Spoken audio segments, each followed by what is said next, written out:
आज देशातही एक धाकधूक सुरू आहे, भीषण परिस्थिती आहे, गॅस मिळत नाहीयेत.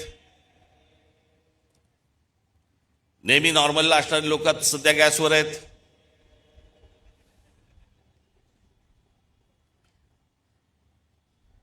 खरं तर काही गोष्टी आपल्याकडनं राहून गेल्या, आपल्या पंतप्रधानांकडनं पण राहून गेल्या.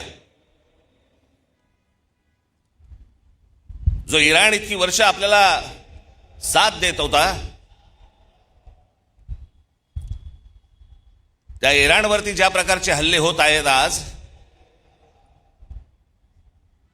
आपण इराणला साथ द्यायला पाहिजे होती.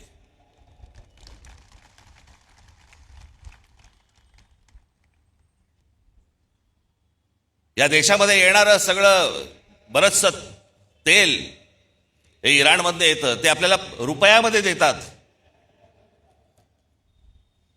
देत आले, पुढचं मला माहित नाही. पण खामेनी गेल्यानंतर देखील आपल्या देशाच्या पंतप्रधानांनी कुठचंही निषेधाचं एक स्टेटमेंटही काढलं नाही, हल्ल्यावरती कुठचं स्टेटमेंट काढलं नाही. जो देश आजपर्यंत जम्मू काश्मीरच्या प्रश्नावरती देखील आपल्याला पाठिंबा देत आला, भारताला पाठिंबा देत आला, त्यांच्या मागे आपण आज अडचणीच्या काळामध्ये उभे राहिलो नाही, याचा त्रास निश्चित भविष्यात होणार आपल्याला.